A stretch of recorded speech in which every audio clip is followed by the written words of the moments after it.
ಅನ್ನಭಾಗ್ಯದ ರೂವಾರಿ CM ನೋಡಲೇಬೇಕಾಗಿರುವಂತಹ story ಇದು. ಅಕ್ಕಿ ಕಳ್ಳರ ಪಾಲಾಗ್ತಾ ಇದೆ ಹಾವೇರಿ ಜನರ ಅನ್ನಭಾಗ್ಯದ ಅಕ್ಕಿ. 3 ಲಾರಿಗಳಲ್ಲಿ ಅಕ್ರಮವಾಗಿ ಸಾಗಿಸ್ತಾ ಇದ್ರು ಬರೋಬ್ಬರಿ 63 ಟನ್ ಅಕ್ಕಿ, ಜೊತೆಗೆ 50 ಕ್ವಿಂಟಾಲ್ ಗೋಧಿ ಕೂಡ ವಶಕ್ಕೆ ಪಡ್ಕೊಂಡಿದ್ದಾರೆ ಆಹಾರ ಇಲಾಖೆಯವರು.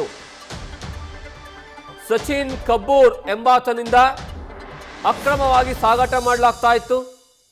ಹಾವೇರಿ ಜಿಲ್ಲೆಯಲ್ಲಿ ಈಗ ಅಕ್ಕಿ ಮತ್ತೆ ಗೋಧಿ ಎರಡನ್ನೂ ಸೀಸ್ ಮಾಡಲಾಗಿದೆ.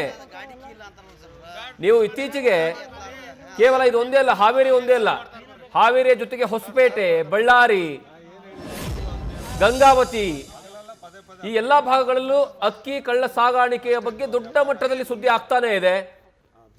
ಕೊನೆ ಪಕ್ಷ ಅಧಿಕಾರಿಗಳನ್ನ ಅಥವಾ ಏನಂದ್ರೆ ಸರ್ಕಾರವನ್ನ ನೋಡಾದ್ರೂ ಭಯ ಪಟ್ಕೊಂಡಾದ್ರೂ ಈ ಅಕ್ಕಿ ವ್ಯಾಪಾರ ಅಥವಾ ಕಳ್ಳ ಸಾಕಾಣಿಕೆ ನಿಲ್ಲುತ್ತಾ ಅಂತಂದ್ರೆ ಇಲ್ಲ. ಎಷ್ಟೇ ಹಿಡಿದ್ರು ಅವ್ರಿಗೆ ತುಂಬಾ ಚೆನ್ನಾಗಿ ಗೊತ್ತು. ಇದೇನ್ ಮಾಡ್ತಾರೆ, 5 ರೂಪಾಯಿಂದ 10 ರೂಪಾಯಿವರೆಗೆ ಅಕ್ಕಿಯನ್ನ ಕೆಜಿ ಗಟ್ಟಲೆ ಖರೀದಿ ಮಾಡ್ತಾರೆ ಅಕ್ರಮವಾಗಿ. ಅದಾದ್ಮೇಲೆ ಅದನ್ನ ತೆಗೆದುಕೊಂಡು ಹೋಗಿ ಮಿಲ್ಲಲ್ಲಿ ಚೆನ್ನಾಗಿ ಪಾಲಿಶ್ ಮಾಡಿಸ್ತಾರೆ. ಅದೇ ಅಕ್ಕಿಯನ್ನ ಮಾರ್ಕೆಟ್ ಅಲ್ಲಿ ಬಿಡ್ತಾರೆ. ಅವಾಗ ಅದರ ಬೆಲೆ 60 ರಿಂದ 80 ರೂಪಾಯಿ. 1 ಕೆಜಿ ಅಕ್ಕಿಯಿಂದ ಬರೋಬ್ಬರಿ 50 ರಿಂದ 60 ರೂಪಾಯಿ ಲಾಭವನ್ನು ಮಾಡ್ಕೊಳ್ತಾರೆ. ಹಾಗಾಗಿ BMW car, RD car, Benz car ಇಂಥದ್ರಲ್ಲಿ ಓಡಾಡ್ತಾರೆ. ಈಗಲೂ ಸಹ ಇದೇ ವ್ಯಕ್ತಿ ನೀವೇನು ಫೋಟೋದಲ್ಲಿ ನೋಡ್ತಾ ಇದ್ದೀರಲ್ಲ, ಯಾವ ರೀತಿಯಾಗಿ ದುಬೈಯಲ್ಲಿ ಹೋಗಿ ಐಷಾರಾಮಿ ಲೈಫನ್ನು ಲೀಡ್ ಮಾಡ್ತಾ ಇದ್ದಾನೆ. ಜಾಗ್ವಾರ್ ಕಾರಲ್ಲಿ ಮುಂದ್ಗಡೆ ನಿಂತ್ಕೊಂಡು ಫೋಸ್ ಕೊಡ್ತಾನೆ, ದೇಶ ವಿದೇಶಗಳಲ್ಲಿ ಹೋಗಿ ಸುತ್ತಾಡ್ತಾ ಇರ್ತಾನೆ.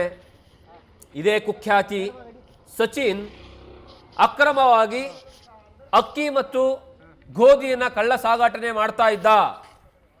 ಕಳ್ಳ ಸಾಗಾಣಿಕೆ ಮಾಡುವಂತಹ ಸಂದರ್ಭದಲ್ಲೇ ಆ ಲಾರಿ ಸಮೇತವಾಗಿ ಅಕ್ಕಿಯನ್ನು ವಶಪಡಿಕೊಳ್ಳಲಾಗಿದೆ.